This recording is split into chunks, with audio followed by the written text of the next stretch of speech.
Time for another unboxing. Let's get on with it. Let's open this beautiful box up. Anyone wants to know what knife this is? This is my knife I only am allowed to use in the house because it's not UK legal to carry around in public. But luckily my house is not the public and my house is my own. And it's part of my little collection of knives I've got. It's very lovely.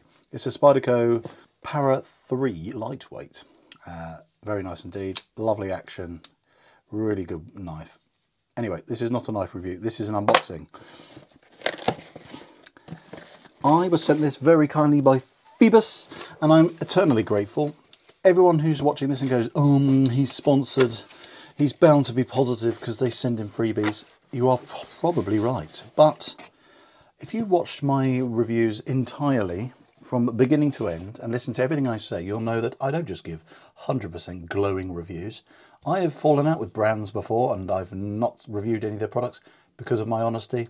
So anyone thinks I am just a shill, you're partly right because I do like to receive freebies, but I am honest. So honesty out the way, I will be giving you my honest feedback for even the unboxing. Anyway, let's do it. Let's see what's in here. This is the Phoibos Leviathan. I've done a review of the big boy they did. It only came on a rubber strap, but this is their new, more wearable size, 40mm. Get this crap out of the way.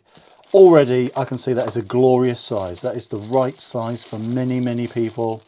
It's the right size to fit the average person, which is what I would like to say I am. I would say I'm an average guy, maybe with my wrist size specifically, but we are talking more about the average consumer. You still want a chunky watch, but you don't want one that is going to look like it's going to break you. So I'm going to peel these stickers off and get straight into my first impressions. Some people love peeling stickers. It's not really my favourite thing. It's very annoying. First impressions. This has got lovely brushing. It's got residue from where it's been in a cold box this time of year. You get a bit of condensation, unfortunately. So let's buff this up a bit. All brushed. That's an immediate thing. Looks very, very toolish. Love this. It's almost golden, but it's a yellow dial. Really pops with the matte edges around the date wheel. That's cool. I like that. Matte around all the indices here and the hands, all matte finish. Going with the matte ceramic bezel insert, really like that. It's got that lovely utilitarian, chunky, all brush finish, which I love in a tool watch. That's what we want in a tool watch. It's got the male end links, very nice. They fit really well. No play in there, really good. First thing I like to check is often the bezel action. Let's see how good that feels. Oh, I'm sorry, but that is pretty darn good. Cool. There's actually a little bit of resistance. It's a bit slippery with these gloves on. Let's take this bloody thing off. Oh yeah, it's totally easy with that without the gloves on. I think because it's a bit cold and slippery. Oh yeah, and I've noticed maybe that's why. It's not got the notches all the way around, so that's possibly why. I think I said that before about the other Leviathan. But I like it. It sort of breaks it up a bit, but you can hit a slippery point if you're trying to turn it with gloves on. And I don't know about you, I've never done diving, but what I read in the forums is you don't want a slippery bezel. But this is not a full-blown dive watch, is it? It's a dive-ish style watch, but it still claims to have 200 meters water resist, which is cool. First impressions, pretty chunky, quite thick. I do like how the bezel looks nice and distinctly separate from the case. It doesn't like blend in at all. It looks like a proper chunky separate element, so it looks like something you can really grab hold of. This crown feels good. Let's just move this past the 12 o'clock before I do anything. Let's wind this up a bit, get some juice in the movement. This is an NH35. What else would you expect? That's in everything nowadays, micro brown wise, but it's a very good movement for good reason. I think the crown action is perfect. It screws in perfectly like you'd always expect.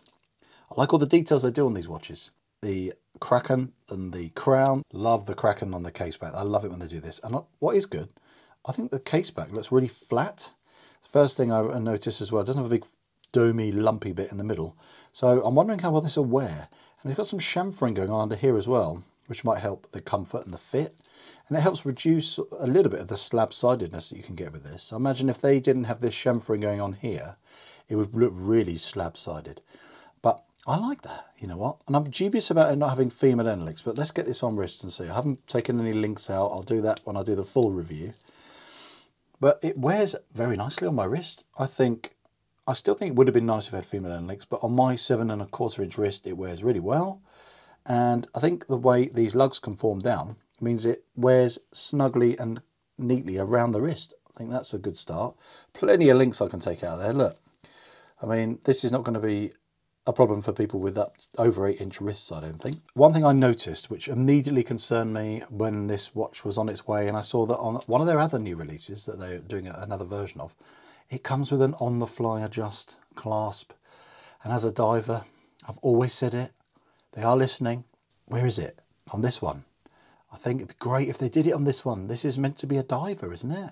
It's not a GMT or anything like that. It's meant to be your holiday watch or something you slap on and you can jump in the pool or do some scuba diving on your holiday or something. And actually get out of your wetsuit and have a quick adjust. Or on a hot, sweaty day, if we ever get those, you can adjust it. But anyway, that's just a niggle. And I know this is meant to be a first impressions, but I really like this colour. I asked for this colour because I love yellow and black, hence the logo of the channel. And these indices, they just look so good in contrast to that yellow dial. They really pop to have that black matte finish outline to them. Really looks good. Let's check out the Lume, because Phoibos are well known for their many, many layers they use of BGW9. Let's see how good it is. It's had a minor charge under my studio lights, and look at that. It's so crisp, so legible, absolutely gorgeous. Wouldn't mind a Lume date wheel if they're going to really go with the Lume, which I'm a bit of a Lume nerd. It'd be a little niche thing they could add in there, maybe. Very nice indeed. Good impression so far with that. Nice little taper on this bracelet. Screw links, which is what we always like. Very nice and easy to size this up. Makes it feel like a classy, more expensive product when they do that. And as usual, I've said it with all my other Phoibos reviews, their brushing is extremely good. Very neat. Makes it look like a really premium product. And I like these links. They just look really cool. They look different.